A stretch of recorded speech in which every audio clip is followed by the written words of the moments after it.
Muy buenas noches. El Centro del Derecho Internacional Humanitario y Derechos Humanos de las Fuerzas Armadas, órgano académico del sector defensa, tiene la responsabilidad de instruir y capacitar a los miembros de las Fuerzas Armadas en temas referidos a estas dos ramas del derecho público a través de conferencias, cursos, seminarios y talleres realizados tanto en Lima como al interior del país. Compromiso que no solo reduce a nuestras instituciones armadas, sino que se extiende a las Fuerzas Armadas de Latinoamérica y a los profesionales civiles provenientes de diferentes instituciones públicas y privadas. En este sentido, el día de hoy, a nombre de las autoridades y planta orgánica del Centro del Derecho Internacional Humanitario y Derechos Humanos de las Fuerzas Armadas, les damos la más cordial bienvenida a esta conferencia virtual denominada Targeting.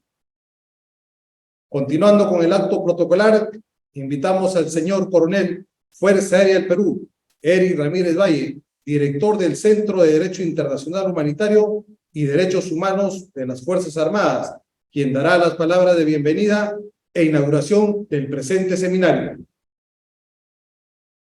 Muchas gracias. Buenas noches, señoras y señores. Quisiera comenzar mis primeras palabras esta noche agradeciendo al Ministerio de Defensa la oportunidad de realizar este evento académico y a ustedes por su presencia. Es muy estimulante ver a este gran auditorio enlazado de manera virtual el día de hoy para tratar sobre un tema sumamente importante como es el proceso de targeting, es decir, la gestión de los objetivos dentro del teatro de operaciones. Este centro, órgano académico del sector defensa, imparte eventos académicos de materias tanto Derecho Internacional Humanitario y como Derecho Internacional de Derechos Humanos en forma paralela y permanente, desde su creación hasta la fecha, siendo reconocido su prestigio a nivel internacional, pues sus programas académicos han contado con la participación de oficiales de las Fuerzas Armadas de diferentes países de la región y profesionales civiles de diferentes organismos del Estado y la sociedad civil. Dentro del derecho internacional humanitario existen unos principios básicos que son la distinción, la limitación y la proporcionalidad, los cuales deben ser tomados en cuenta cuando se habla de la selección de objetivos de ataque, donde se busca alcanzar la previsión de un blanco militar, distinguiéndolo de los protegidos por los convenios internacionales. En este contexto, el proceso de selección y prevención de los objetivos militares targeting y la selección de armamento para lograr los efectos deseados, tanto como medios y métodos, han requerido tener mecanismos que eviten daños contra civiles con mayor acuosidad y que se ha traducido, por ejemplo, de una metodología de estimación de daño colateral. Estos procesos, a su vez, han producido cambios en las estructuras militares para lograr que los efectos deseados de las operaciones militares marchen de la mano con estas precauciones, motivando además la modificación de las organizaciones militares y la creación de doctrina específica sobre el tema, instrucción y entrenamiento.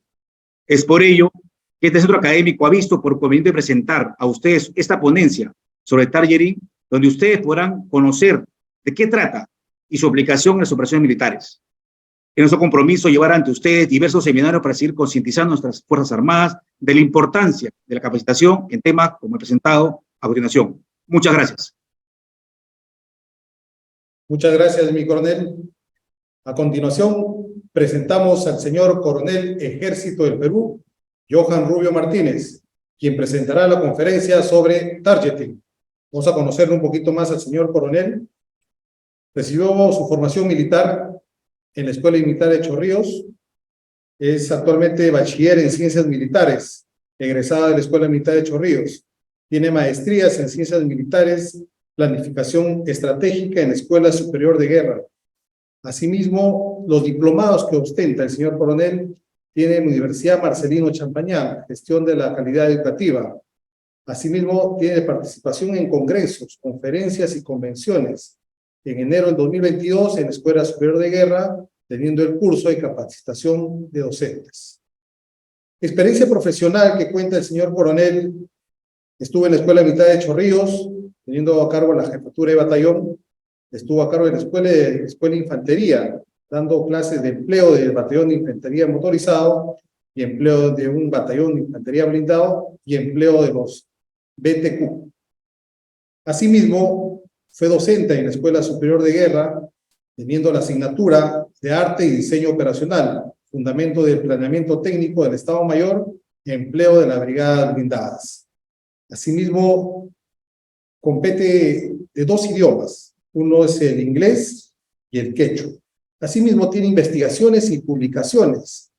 La investigación es el comando y control de agrupamiento de artillería Bolognesi y articulación de los tiros en apoyo a las operaciones de una gran unidad, que lo llevó en la Escuela Superior de Guerra. Mi coronel, le damos la más cordial bienvenida. El auditorio es de usted. Muy buenas noches. Muy buenas noches con todos. Agradecido por la invitación al Centro de Derecho Internacional Humanitario de los Derechos Humanos de las Fuerzas Armadas. Para mí es un alto honor poder compartir un poquito de la experiencia que uno va recibiendo a lo largo de la trayectoria de la carrera militar, y mi agradecimiento también al director que ha puesto en mí la confianza para esta ponencia el día de hoy, así como a su subdirector, el Teniente Coronel de la Fuerza Aérea, Benjamín. Voy a proceder a compartir pantalla para poder dar inicio a esta conferencia.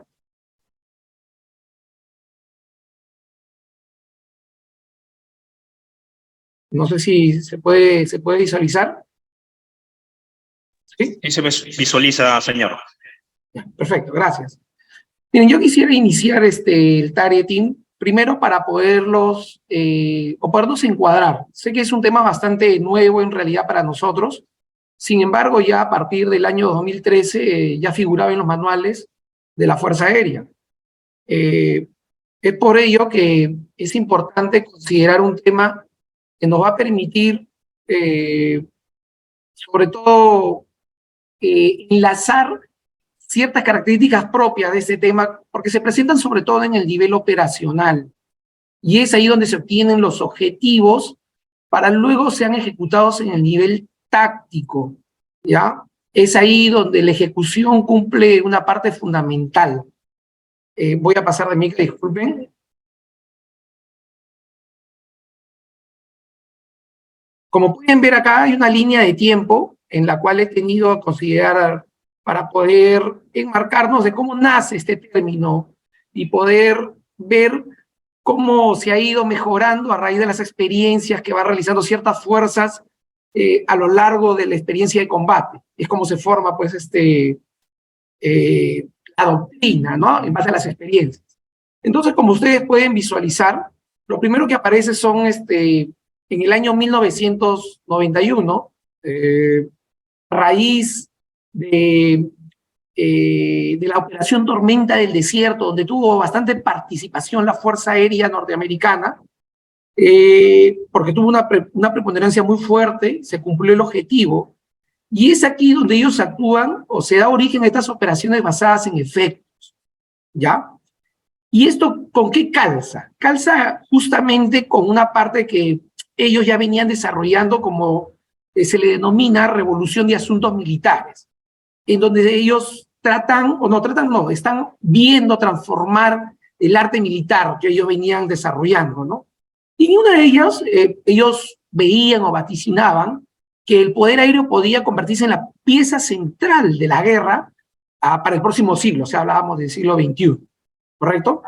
Sin embargo, hubieron unas personas que dieron énfasis a esto, y quisiera hablar acá, pues, de John Boyd, todos lo conocemos, ¿no? Es el padre acá de este siglo Oda, ¿no? En la cual uno observa, orienta, decide y acciona. O John Warden, pero también hay que considerar al general norteamericano David Deckler, que en el año 1996 ya hizo un estudio mucho más profundo, ya la experiencia que él tiene, ¿no? Y lo viene aplicando desde el año 1990, y es así que él indica que a raíz de los nuevos materiales tecnológicamente hablando, que va a poseer la Fuerza Aérea Norteamericana, ¿no? Va a contar con estos sistemas de inteligencia, vigilancia, adquisición de blancos, que es donde poco a poco se van originando estos temas, ¿no? Y de reconocimiento. Pero a la larga surgen también otros temas y otros conceptos nuevos, producto de la experiencia vivida con la Operación Tormenta del Desierto, como son la guerra paralela, en la cual él fundamenta y pues dice que el ataque debe ser simultáneo, ¿no? y este sistema de blancos del adversario se debe lograr inmediatamente y paralizar su accionar. Pero también surgen otros conceptos a la larga también influyen, como son las operaciones rápidas y decisivas. Claro, teniendo una tecnología que apoye este soporte con una operación basada en efectos, lógicamente que se iban a producir estas operaciones rápidas y decisivas. Algo similar como ocurrió cuando fue en la Segunda Guerra Mundial con la Blitzkrieg, ¿no? La guerra relámpago. Sin embargo, fueron poniéndose en práctica, en realidad viéndose qué es lo que pasaba más adelante, y las operaciones las operaciones de guerra paralela y rápidas fueron perdiendo preponderancia, ¿no? A raíz de que no se fueron obteniendo los resultados debidos, y ellos lo pudieron observar sobre todo en la invasión que tuvieron en Afganistán y en Irak. O sea, no se pudo concretar esto. Sin embargo, las que salieron reforzadas sí fueron las operaciones basadas en efectos. Y es ahí donde toma preponderancia este concepto, se vuelven a determinar nuevas formas para poder cumplir la misión, para poder cumplir los objetivos que daba el escalón superior, ¿no? Y era poder seleccionar los blancos más adecuados que, de acuerdo a las capacidades de la fuerza, las puedan cumplir de manera eficiente. Es así, como pueden ver en el cuadro junto, en el año 2001, pues nuevamente se pone de manifiesto esto, ¿no? ¿Qué sucede acá en el año 2001? ¿Cómo les explico? Lo que pasó en ese año, ya se tiene un concepto más arraigado, más definido, y se toma un concepto no como targeting en sí, sino que a la adquisición de blancos se le llamó un enfoque integral, como dice ahí.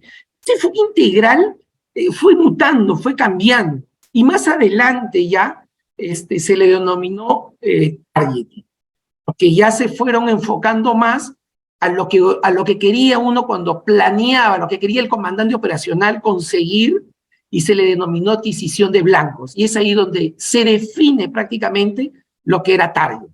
Ahora bien, si nos vamos un poquito más a nuestra realidad, ya la Fuerza Aérea del Perú en su manual, como pueden ver en la MICA, tenían ya un manual de doctrina operacional de targeting.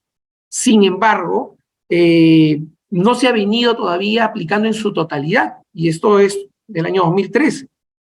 Pero ya a raíz de una serie de procesos y ya de investigaciones propios del día a día, ya, ¿no? En el año 2016, la revista Pensamiento Conjunto, que la publica la Escuela del Conjunto de las Fuerzas Armadas, realiza una publicación en junio del 2016. Sí, en junio del 2016. ¿Qué sucede en esta publicación? Bien, esta publicación, en ese entonces, la conduce o publica un artículo el comandante de la Fuerza Aérea del Perú, Nelson Suárez Alaiza, en ese entonces comandante, ¿no? Y trata de engranar primero cómo se conduce esta metodología, este proceso de targeting, porque es una metodología para poder determinar los blancos, qué efectos va a traer, qué es lo que yo debo de considerar, y lo explica a través de un ejemplo muy sencillo, a la vez, pero práctico, del cual más adelante vamos a hablar, y me he cogido de este ejemplo, porque es muy práctico para lo que estamos tratando el día de hoy, es referente a la batalla de Inglaterra. Y es ahí donde comienzan a tener un poco más de énfasis. Sin embargo, todavía no había dentro de la doctrina, llámese conjunta, porque era el nivel operacional que le corresponde, no había un manual. Sin embargo, ya en el año 2000, a raíz de la pandemia, sale el decreto legislativo 1095 y su reglamentación se da el 15 de marzo del 2020. Y es ahí donde se tratan todos estos temas, particularmente el artículo 13, que ya indica que es el concepto de targeting, y el artículo 14, en donde indica cuáles son esas fases que contiene el target. Sin embargo, valga recordar, he tratado de encontrar algún manual dentro de la doctrina conjunta que hable necesariamente del targeting, porque lo indica la ley y este reglamento, que el targeting es conjunto de ese nivel, del nivel operacional, pero que abarca todos los niveles, estratégico, operacional y táctico. No he podido encontrar, sin embargo, sí lo trata en su manual del derecho operacional del Comando Conjunto de las Fuerzas Armadas, lo trata en este reglamento de la ley, y así, pues bueno, podemos ir tomando ciertos conocimientos de cómo se viene realizando. Pero faltaría determinar qué involucra cada fase, qué es lo cuál es la luz que me va a permitir realizar esta metodología. Es por ello que a veces uno se formula la siguiente pregunta, ¿no? Acá la tengo escrita, dice, ¿cómo yo puedo determinar o qué es lo que yo debo de realizar en este proceso de target? ¿La metodología me va a servir? ¿Tengo algo más claro? Entonces, para efecto de poder conducir esta exposición, me he valido de la doctrina americana, que la tiene con mucho más experiencia, como han podido ver, más arraigado el concepto, pero las Fuerzas Armadas de España han transcrito ese manual y la han adaptado a su realidad, ¿sí? Y eso también me ha permitido conocer un poco más de cómo se puede ir visualizando qué es lo que nos espera más adelante y cuánto influye el poder conocer cómo se realiza este proceso de target, que a la larga nos permite determinar qué blancos vamos a poder determinar, formular una lista y que el comandante operacional puede indicar y le dé una prioridad, porque a la larga estos blancos van a traer unos efectos deseados y no deseados, y nos van a permitir conocer un poco más de nuestras capacidades para poder alcanzar esos blancos y a la larga cumplir con la misión. Voy a pasar la mitad, disculpen. Entonces, acá pueden ver que, disculpen, durante pues nos hacemos la siguiente pregunta, ¿no? ¿Qué es el target? Y tomando como lo que indica la ley, el reglamento de la ley 1095, dice que es un proceso eminentemente conjunto, obviamente, porque es ahí donde se determinan los objetivos que necesita el comandante operacional. Y es acá también donde participan una serie de entes y personas, no solamente el asesor jurídico operacional, que le da la legalidad a nuestras acciones, le da legalidad a los blancos que se van a determinar, sino también se debe contar con personal de inteligencia relevante, que sea de A1, o tratar de que sea A1, que se tenga especialistas en una serie de ámbitos, ¿ya?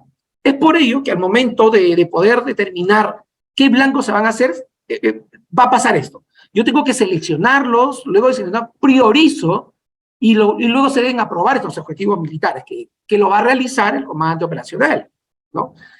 Ahora bien, miren ustedes, abajo hay una serie de flechas en donde los objetivos son plasmados para el comandante operacional. Sin embargo, los blancos tienen una relación directa con las acciones. ¿Por qué? Porque cuando yo determino los blancos, esto va a traer qué acciones yo debo de realizar para llegar a que se puedan estos blancos cumplir, pero a la larga estos blancos que yo he seleccionado me van a traer consecuencias, efectos que a la larga se deben materializar al objetivo que yo quiero llegar.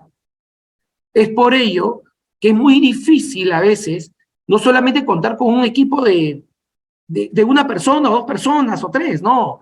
Es un conglomerado de personas que trabajan en este proceso de targeting, solamente de targeting, para determinar los blancos bajo una metodología, como ya manifesté, que la vamos a ver más adelante, y que nos permite entender una serie de aristas y poder visualizar qué es lo que yo quiero conseguir a través de la designación o la ubicación de los blancos que me van a permitir obtener o llegar a cumplir la misión. Ahora bien, miren, Estoy acá, como ustedes pueden ver, acá podemos ver los fines, los modos y los medios. Pero ¿por qué eso es rodeado de los nodos? Porque es lo más importante. Mientras yo determine el nodo, lo identifique bien, me va a permitir determinar qué acciones yo debo de realizar.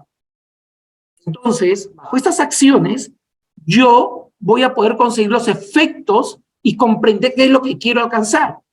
Y a su vez, esto me va a permitir emplear los recursos o las capacidades más adecuadas para llegar y determinar qué efectos quiero yo conseguir.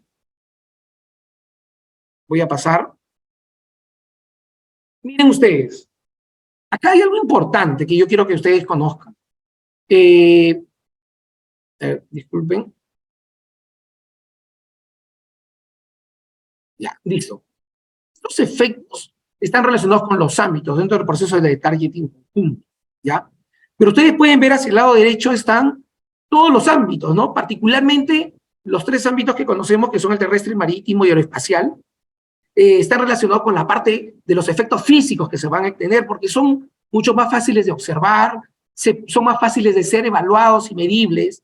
Sin embargo, la parte ciberespacial, con sus efectos que se deben de dar en la parte virtual, son un poco más complicados de poder ser evaluados o medibles. Más aún en la parte cognitiva, ¿no? En este ámbito cognitivo, donde los efectos se dan en la parte psicológica de la persona. Y es ahí donde es mucho más difícil poder tratar de, al ver cómo voy desarrollando mi adquisición de blancos. Y porque es una evaluación permanente. Entonces, acá cumple parte de este grupo de targeting conjunto en tratar este personal que ve las operaciones ligadas con las operaciones de información y también con las operaciones o con las actividades relacionadas con la información pública. Es por ello que a raíz de un proceso tan importante como es el targeting conjunto, no es a veces materializable cuantitativamente los resultados cuando se ven, estoy conduciendo bien mis operaciones, los blancos designados son los más adecuados. Tal vez en la parte física sí, pero en la parte virtual y psicológica los efectos se tornan un poco más complicados de ser medibles. Y entonces me va a acarrear problemas de poder ver si estoy conduciendo mis operaciones de la mejor manera. Voy a pasar, permítanme.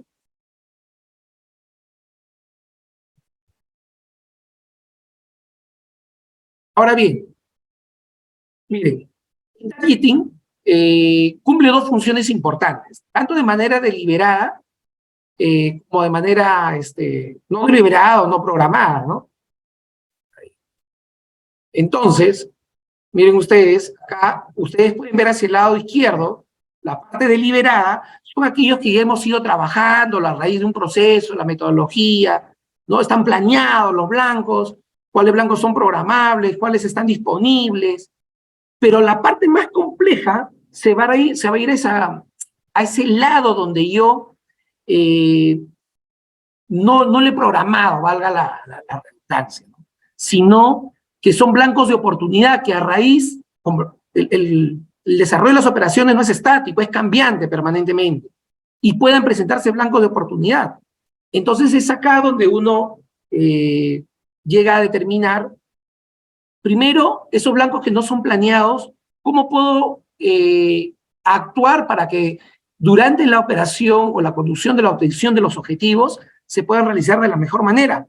O aquellos blancos imprevistos, ¿no? Que se me puedan presentar. ¿Cómo desarrollar en ese momento, ¿no? ¿Cómo cambiar los blancos? ¿Cómo cambiar un blanco porque se me presenta este blanco de oportunidad? ¿Cómo realizarlo? Entonces, es algo más complejo. Mientras tú lo está planeando y lo tiene desarrollado, no hay ningún tipo de problema, pero cuando se desarrollan o se presentan durante el desarrollo de las operaciones, se torna un poco más complicado, ¿sí? Entonces, voy a pasar, disculpen ustedes, y llego a esta parte donde, no sé si pueden visualizar de la mejor manera, acá hablamos ya directamente de lo que indica el reglamento del decreto legislativo 1095, ¿no? Podemos ver las 6 fases. Y cada fase constituye una parte importante. ¿Y por qué lo digo? Porque empezando nada más en la fase número 1, es donde se debe determinar el centro de gravedad. Centro de gravedad que tiene una metodología muy aparte, ¿no? Que nos va, en el nivel táctico, el centro de gravedad se materializa de manera física, pero ya en el nivel operacional influyen otros aspectos, ¿sí? Entonces, es importante considerar, ¿no? El punto número 1 de esta fase del proceso de targeting conjunto, pues una serie de premisas que hay que realizar. ¿Por qué?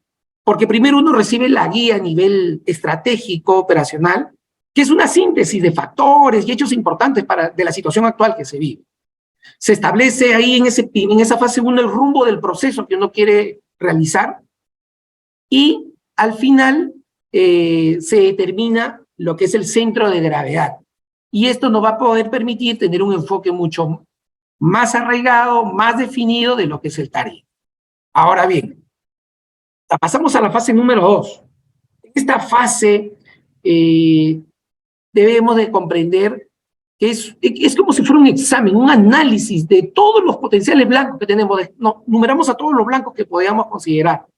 Y es ahí donde vamos a determinar el tipo y duración de la acción que queremos nosotros realizar, que se debe ejercer, o los efectos que yo quiero conseguir con los blancos. Entonces, para ello yo necesito tener inteligencia disponible ya para verificar la fidelidad de la información y luego realizar un análisis empleando esa información que me determine blancos en los cuales me permitan cumplir la misión, le permitan cumplir la misión al comandante operacional, ¿ya? Entonces, para validar estos blancos, es necesario primero considerar lo más importante, la ley de los conflictos armados.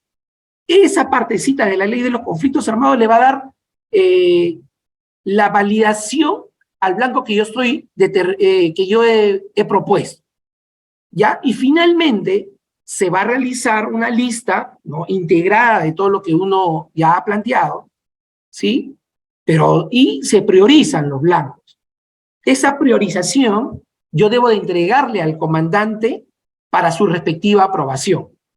Ya en la fase número 3, ¿no?, se va a realizar un análisis, pero ya desde un punto de vista de las capacidades disponibles de nuestras fuerzas. ¿Para qué? Para ver y compararlas con los efectos deseados sobre el blanco que se le ha entregado al comandante operacional. Entonces, es ahí donde el comandante ya va a realizar una sincronización de las capacidades que nosotros tenemos para su empleo con lo que se quiere alcanzar y, sobre todo, cómo esas capacidades van a producir los efectos que uno necesita. Van a producirse efectos deseados, pero también van a producirse efectos letales, ¿ya? Pero esos efectos letales hay que minimizarlos. Es por eso que se realiza este análisis, ¿ya? Luego pasa a la fase número 4, en donde se va a producir la decisión del comandante. Y luego de esta decisión se le van a otorgar los medios. Entonces, una vez que el comandante tiene esta lista, ¿ya? Lo que va a hacer prácticamente es se determinen los blancos de esa lista que se le ha entregado y esos blancos sean puestos a disposición ya del planeamiento táctico. ¿Quiénes son los que lo van a ejecutar? Y es en este planeamiento táctico donde cada unidad va a realizar una sincronización con las capacidades que tiene y la disponibilidad de esas capacidades, ¿ya? Posteriormente, ya en la fase número 5, ¿sí?, se va a confeccionar ya un plan de operaciones, las unidades ya tácticas reciben tareas que deben de realizar, a ejecutar y cumplir la misión ya, porque ellos son los ejecutantes, ¿ya? Y esos blancos van a hacer lo suyo para poder ser afectados.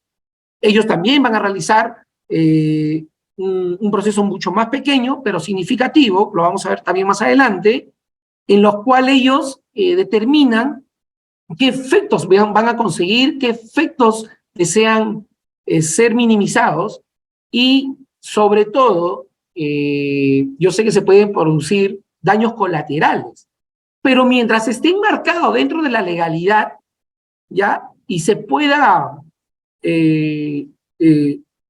la oportunidad de poder realizar la operación va a permitir que los daños colaterales sean minimizados, ¿ya?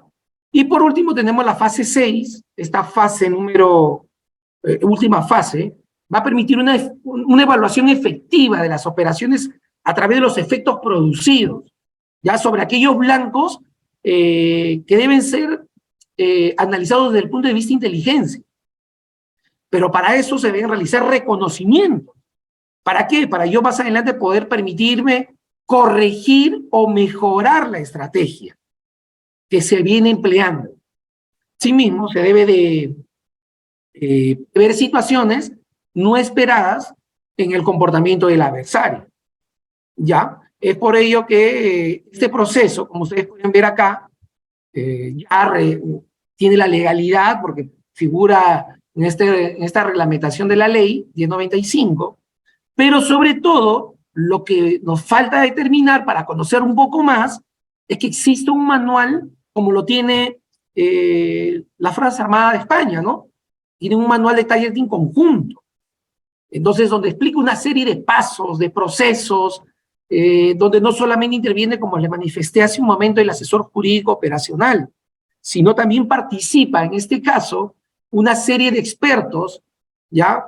Desde la parte de inteligencia, de operaciones, el asesor jurídico acá cumple una función principal en la cual, como profesionales de la guerra, le da la legalidad a las operaciones que se van a realizar.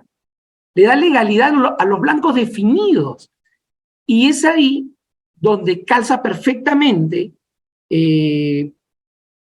durante el planeamiento operacional, ¿ya? Y en todo tipo de planeamiento, brinda en realidad el asesor jurídico no recomienda, pero la decisión final la tiene el comandante operacional o el comandante que está desarrollando una operación, ¿no? O el planeamiento. Es por ello que cuando uno se sirve del asesor jurídico operacional y de todos aquellos expertos desde el punto de vista de inteligencia, comando y control, y le dan, cuando se definen los blancos que van a ser considerados en la operación, y se asumen los riesgos, pero también los efectos que se quieren alcanzar, entonces es el asesor jurídico operacional quien, en base no solamente a las reglas de enfrentamiento, sino a la normativa legal que existe y a los convenios y tratados a los cuales el Perú forma parte, nos va a permitir cumplir una misión de manera mucho más profesional, mucho más capaz de poder dar indicio, darle la preponderancia que debe tener un planeamiento en este nivel. Los profesionales de la guerra debemos de conocer no solamente este decreto legislativo, ¿no? El reglamento del decreto legislativo, sino una serie de normas, la regla de conducta operativa, las funciones que debe desarrollar el asesor legal y cómo el comandante operacional asume esa recomendación. No vayamos por el lado en el cual conozcamos de memoria estas normas, no. Lo que es recomendable es que se realicen ejercicios, así como se realizan ejercicios tácticos en las diferentes escuelas o se realiza el curso de Derecho Internacional Humanitario, se deben realizar ejercicios de planeamiento, en la cual permanentemente el oficial se sirva del manual y lo pueda leer constantemente. No lo debe saber de memoria, sino lo debe saber interpretar. Debe de llevar esta interpretación y debe de ser algo crítico en un grupo de trabajo. Ese grupo de trabajo nos va a poder permitir no solamente ver qué tipo de blancos se van a considerar y qué efectos van a traer, sino sobre todo tener la flexibilidad de poder tener más arraigado e interiorizar qué es lo que se busca con este proceso de target, ¿ya? Y a su vez, el asesor jurídico legal, conocer un poco más de lo que se espera, porque no solamente los efectos pueden ser contra personal civil, puede ser también contra la contaminación ambiental, y son efectos colaterales que deben ser minimizados. Voy a tomar como ejemplo, si me permiten, dentro de lo que estamos acá de la exposición, ¿ya? Yo quiero irme al título 1 de empleo de la fuerza, particularmente la actuación de las Fuerzas Armadas ante un grupo hostil en zonas declaradas en estado de emergencia.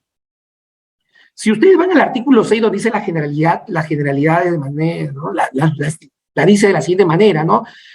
Considera ahí el artículo 3 común a los 4 convenios, el protocolo 2, habla de las normas convencionales y constitucionarias, del derecho internacional humanitario, el derecho internacional de los derechos humanos y el derecho interno que sean aplicables, ¿no? Es ahí entonces donde nosotros debemos de considerar algo muy importante acá, el empleo de la fuerza, ¿no? Yo quisiera que acá tengamos en cuenta lo siguiente. Miren ustedes, cuando a las Fuerzas Armadas le dan o asumen el control del orden interno en zonas declaradas en estado de emergencia y están realizando operaciones militares frente a un grupo hostil, se debe aplicar las normas del derecho internacional humanitario. Y entonces tenemos ejemplos que se van dando, ¿no? Como por ejemplo la Operación Patriota que se realizó el año pasado, y así una serie de operaciones. Pero ahora vayamos a lo que nos involucra en este proceso de targeting, donde participan una serie de personas. Es muy importante, ¿no? La parte operativa, la inteligencia, pero el asesor jurídico, operacional, el cual le debe dar la legalidad a los blancos establecidos y los efectos que ello pueda producirse, participará directamente, tendrá esa preponderancia, y es ahí donde todos debemos de conocer esta parte tan importante, ¿no? Pero no solo con el asesor jurídico legal, porque eso está en la parte operacional, sino en la parte táctica. Y en la parte táctica están los ejecutantes, no solamente el Estado Mayor que se dedica a planear, ya sea de un ejército, de una gran unidad de batalla o una gran unidad de combate, sino de aquellos que están realizando propiamente o ejecutando la operación. Entonces todos, en diferentes niveles, debemos de conocer este proceso de targeting, debemos de conocer estas normas que están establecidas en este reglamento del decreto legislativo 1095, ¿ya? Pero sobre todo, conocer las reglas de conducta operativa y las reglas de enfrentamiento, ¿ya? Entonces, cuando realicé hace poco, más de un mes y medio, una conferencia parecida, me preguntaron, y lo realizado, lo ejecutado, lo que ha pasado hace poco, el año pasado en diciembre y a principios de año, tanto en Ayacucho como en Puno, lo que pasa es que eso no calza como operaciones militares, ¿ya? Nosotros no es igual como sí lo viene conduciendo ahora con un comando unificado en Puno a raíz de todo lo sucedido, ¿no? Pero para que se conduzcan operaciones militares puede haber un plan establecido del escalón superior, ¿no? En donde se deben determinar ciertas cosas, debe haber un grupo hostil. Entonces, todas esas cosas se deben de determinar. Entonces, no hay que confundir. El targeting solamente es para operaciones militares, ¿ya? Y es ahí donde estamos enfocados. Es por eso que hace un momento mencioné lo que es la Operación Patriota. Ahora bien, voy a pasar, permítanme. Miren, ahora, la fase número 5 está relacionada con planeamiento y ejecución del ataque, ¿no? De esta fase del proceso de targeting conjunto. Podemos ver que esta parte está ligada directamente con la parte táctica, con los ejecutantes, como bien lo menciona el punto 5. Y entonces hay una serie de procedimientos que ellos también tienen que realizar. También hay un ciclo particular para ellos. Tienen que detectar, obtener, ¿no? ¿Qué blancos se deben determinar? ¿Qué es lo que yo debo de seguir ahí? Entonces, yo considero, ¿no?, que es importante estos procedimientos porque le dan ciertos procedimientos ya a un nivel mucho más de ejecución, en donde la mayoría pues, suele confundir ciertos procedimientos, ¿ya? Es ahí donde nosotros, o bueno, los comandantes de las operaciones, designan al ejecutante qué es lo que se quiere tener. Es por ello que en estos 7 pasos que ustedes pueden visualizar, ¿no?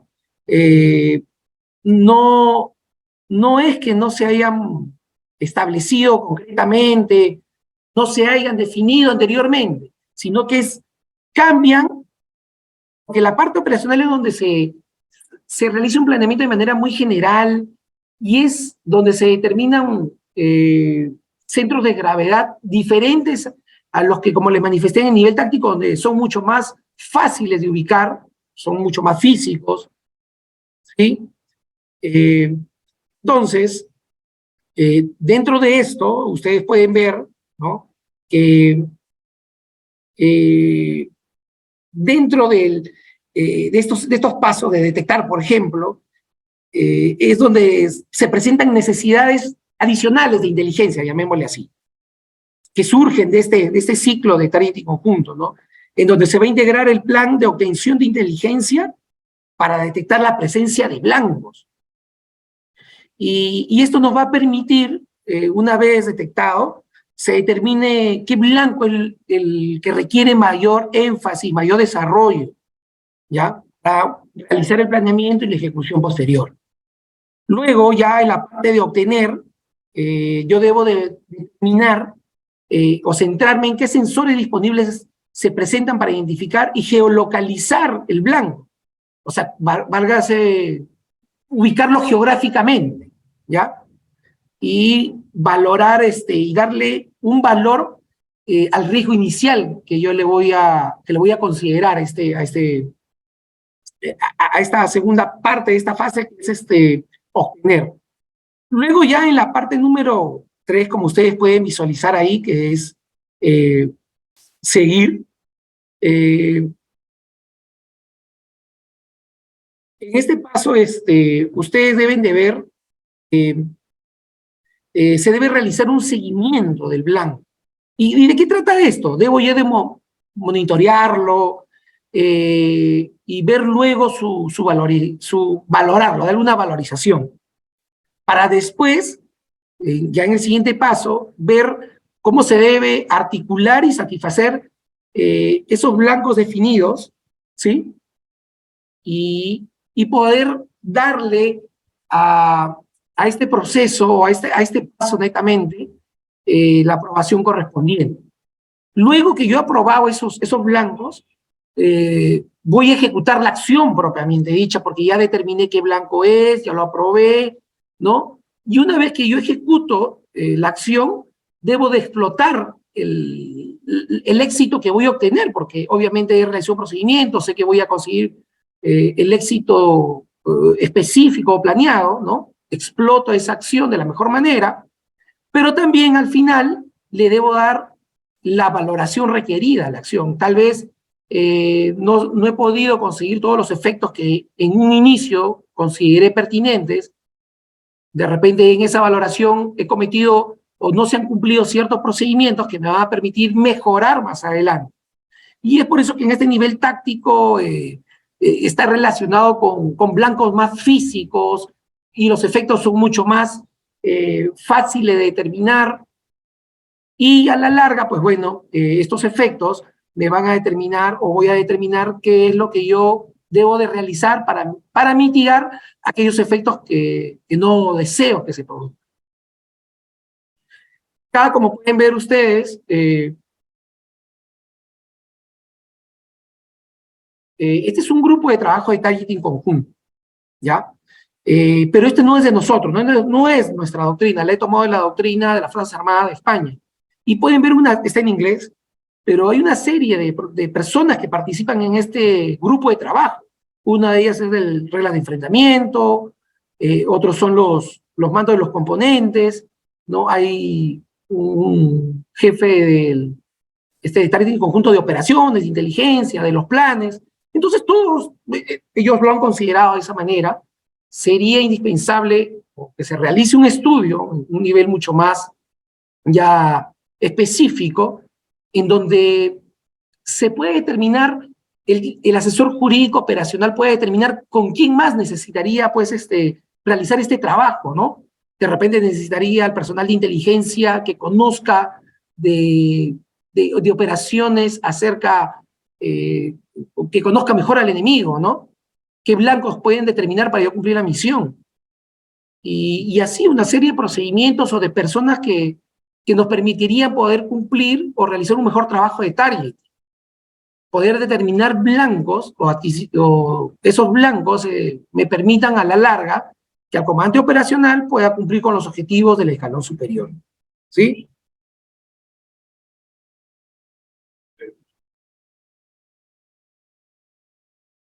Vamos a tomar como ejemplo lo que les mencioné hace un momento de la batalla de Inglaterra.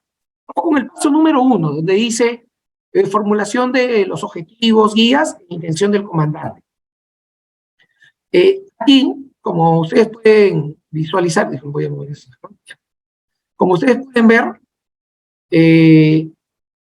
al inicio de esta batalla, la directiva final pues la da Hitler, ¿no?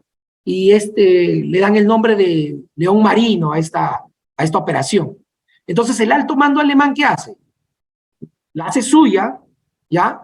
Y posteriormente ellos llegan a determinar cómo realizar un desembarco para ocupar, por sorpresa, Calais y Dover, que es al sur de Inglaterra, ¿no? Ustedes saben que Inglaterra es como si fuera una isla, pues, inmensa, ¿no? Entonces, para esto, ellos determinan deben de obtener la superioridad aérea. Eso dentro de la primera fase, porque le ponen una serie de fases, me parece como 3 o 4 fases. Luego ellos lo que quieren determinar es, dentro ya de una segunda fase, establecer una cabeza de playa, lo cual es importante para ellos, ¿no? ¿Para qué? Porque para poder realizar el cruce y el desembarco respectivo con una fuerza, pues, preponderante, y poder, esa fuerza invasora, pues, pueda cumplir con la misión de poder al final, como última fase ya, realizar la conquista y ocupación del territorio inglés, ¿no? Y llegar hasta Londres. Sin embargo, permítanme continuar en esta fase número 1, la Luftwaffe fue la quien recibió la misión principal, ¿no? La de obtener la superioridad aérea. Y para ello debería poder destruir a la Real Fuerza Aérea Británica, ¿no? Pero considerando el tiempo, ellos pues, habían planificado en un corto tiempo y que todo esté listo, ¿no? A más tardar, me parece que a mediados de agosto del año de 1940, ¿ya? Es ahí donde, pues, jugó el comandante de esta fuerza, ¿no? De la Luftwaffe, Göring, le indica a Hitler que no va a demorar mucho. Sin embargo, ya ustedes conocen la historia, pues toma un poco más de lo debido, ¿no? No se logra obtener esta primera parte, ¿no? Y la Luftwaffe, pues bueno, ¿qué hace? Para obtener la superioridad aérea, ellos determinan como centro de gravedad, miren ellos, o sea, la Luftwaffe hace suyo y dice, pues bueno, vamos a determinar cuál es nuestro centro de gravedad. Y ellos determinan que es el sistema de defensa aérea de los ingleses, ¿no? Entonces, ustedes bien saben que ellos pues operaban ya, tenían sus radares, ¿no? Y entonces ellos consideraron que era el centro de gravedad más importante a tener en cuenta, ¿no? Sin embargo, los hechos indicaban que no había una buena, no contaban con capacidades para destruir este centro de defensa aérea, este sistema de defensa aérea, porque eran unas antenas altísimas, ¿no? Varias antenas. Entonces, para poder destruirlas se necesitaba un ataque mucho más preciso, ¿no? De acercamiento. Y bueno, pues era muy difícil. Pero bueno, lo determinaron y dijeron, no, bueno, sí, vamos a poder, lo vamos a hacer de manera rápida. Ahora pasemos al punto número 2, ¿no? Ya en la cual de determinación, investigación, validación y nominación. Entonces, ¿qué quiere decir acá? Ellos van a orientar y empieza la determinación e investigación de los blancos, ¿no? Pero ellos disponen de un sistema de inteligencia muy deficiente. Entonces, acá es donde yo les comentaba siempre el sistema de inteligencia, ¿no? Que debe ser con una información veraz, que nos permite determinar la realidad de los blancos que uno quiere adquirir o atacar. Pero no sucedió esto, ¿no? Las fuerzas alemanas, o la Luftwaffe específicamente, no contaba con inteligencia pues precisa, que pudiera apreciar verdaderamente qué capacidades tenía este sistema de defensa aérea. Entonces, la información que recibían era muy superficial, no era la adecuada, ¿no? Y es por ello que a la larga, este sistema que ellos determinaron, el centro de gravedad del sistema de defensa aéreo, pues bueno, a la larga le va a traer, se le va a complicar durante el desarrollo de las operaciones. ¿Ya? Luego, pasamos al punto número 3, que son el análisis de las capacidades. Ya, voy a pasar de mica, disculpen. En estos análisis de estas micas, de este centro de gravedad, las capacidades de ataque de blanco superficie, enfrentamiento y protección eran muy limitados. ¿Por qué? Miren, los aviones bombarderos y los de ataque que tenían los alemanes, mientras cruzaban desde territorio francés, donde estaban ocupados, hasta el inglés, era bastante largo y consumía bastante combustible. Y es por ello que al momento de llegar y realizar ya la operación táctica propiamente dicho, tenían creo que entre 15 a 20 minutos, que no era poco, era muy poco, porque también salían pues la Real Fuerza Aérea Británica y le hacía frente. Y bueno, pues ellos tenían un poco más, estaban en su territorio, un poco más de maniobrabilidad en lo que refiere a poder, con sus aviones, ¿no?, de combate, poder enfrentar al enemigo, en este caso a los alemanes, con una mayor duración en cuanto a combustible se refiere, ¿no?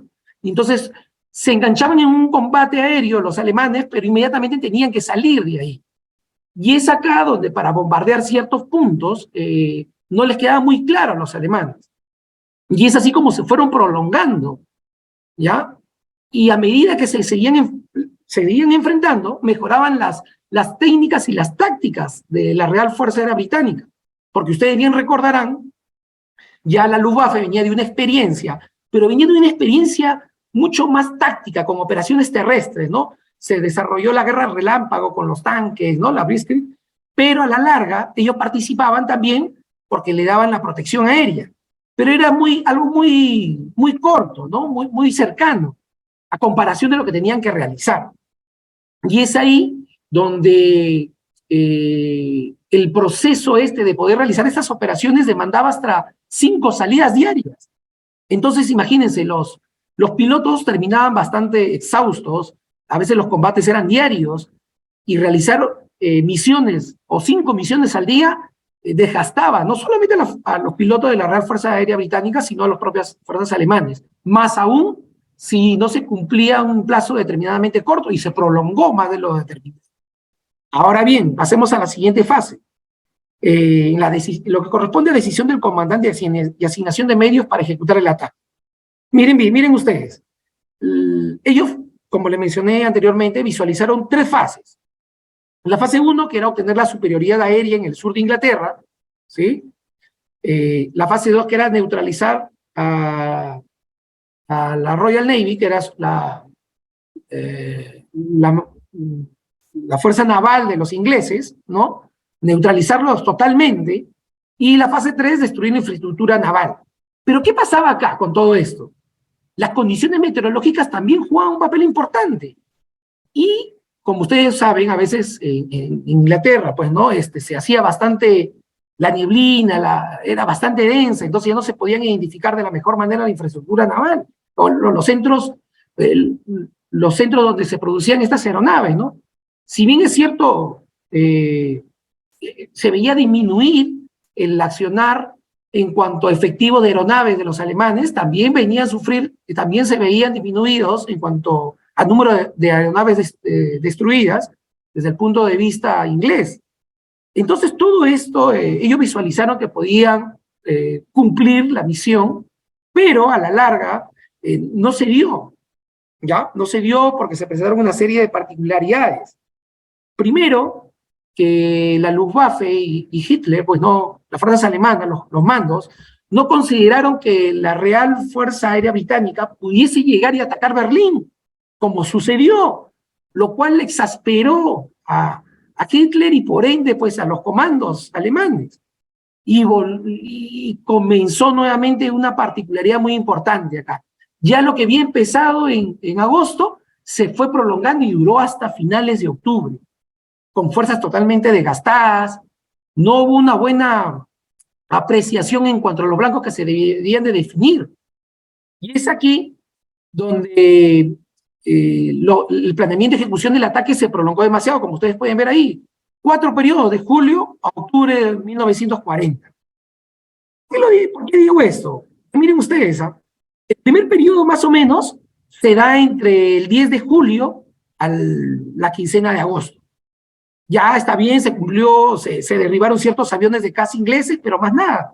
Ya el segundo periodo, que comienza en la quincena de agosto hasta finales de agosto, me parece, 1940, ¿no? El poder aéreo inglés estaba materializado por aviones, su comando y control, las bases aéreas y la fábrica de aviones. En cierta manera, sí, la Luftwaffe trató de minimizar, ¿no? El hecho de estas misiones constantes con las cuales se dirigía a poder destruir estos blancos, pero no lo lograron. No lo lograron porque vieron disminuir su capacidad en cuanto, como le mencioné hace un momento, ¿no? Era un trayecto demasiado largo. Y pues bueno, el corto tiempo que tenían por el combustible, el peso de la munición y las granadas, era una condicionante, ¿no? Ya en un tercer periodo se enfocaron prácticamente, que fue, me parece, de finales de agosto hasta la segunda semana de septiembre, ¿no? Ya se dedicaron a atacar fábricas, bases aéreas, y ya estaban considerando, pues, algunos centros industriales. Y miren ustedes acá no había, pues, lo del derecho internacional humanitario, ¿no? Miren lo que pasa en una última fase, en su desesperación de las fuerzas alemanas o de la Luftwaffe. Ya su blanco fueron las ciudades, pero no tuvo ninguna preponderancia, ¿no? En vez de enfocarse necesariamente en algo que le dé réditos y pueda, pues, culminar con lo que ellos habían planeado, pues no se dio, ¿no? Las ciudades no tenían, pues bueno, nada, no tenían ninguna injerencia, no producían ningún efecto deseado, y pues a la larga se tuvo que concluir la operación. Goering no pudo cumplir su palabra, ¿no? Me parece que en pocos días cumplí con la misión de acabar con la Real Fuerza Aérea Británica y con varios otros objetivos, como las bases aéreas, aeródromos, y pues bueno, no trajo lo que en realidad se esperaba, ¿no? Los efectos que ellos querían obtener. Y entonces, como una evaluación final, podemos decir que hubo un ineficiente planeamiento o designación de blancos por parte de la Luftwaffe, ¿no? ¿Y esto en qué se materializa? Que, bueno, primero, determinar que este proceso de targeting, comparado ahorita, porque en esos momentos no había, ¿no? Pero ese proceso, evaluando esto, un proceso de targeting, fue deficiente para la Luftwaffe. Las capacidades que ellos tenían no fueron puestas de manifiesto en toda su totalidad en las operaciones, al no determinar bien los blancos que se querían o se deberían de haber determinado. No se contaba con misiones de reconocimiento, que era importante, porque si yo ataco un blanco, necesito ver qué efectos estoy causando, pero no hubo este reconocimiento aéreo necesario para yo poder retroalimentarme y realizar una reevaluación, ¿ya?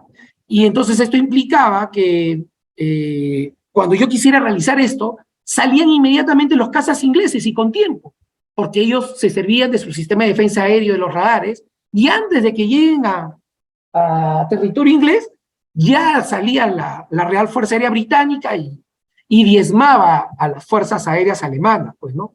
Entonces, los daños producidos a los blancos enemigos, en este caso a la Real Fuerza, a las fuerzas inglesas, fueron muy pocos. No se cumplió con la misión, no se determinaron bien los efectos que se querían alcanzar, y bueno, y la campaña aérea se prolongó demasiado, desgaste del personal, de material, y cuando se prolonga una operación, pues obviamente sabemos las consecuencias que trae con ello, ¿no? Que no solamente el desgaste personal, sino la impotencia de poder cumplir con la misión. Con esto, ¿me copian? Buenas. Buenas.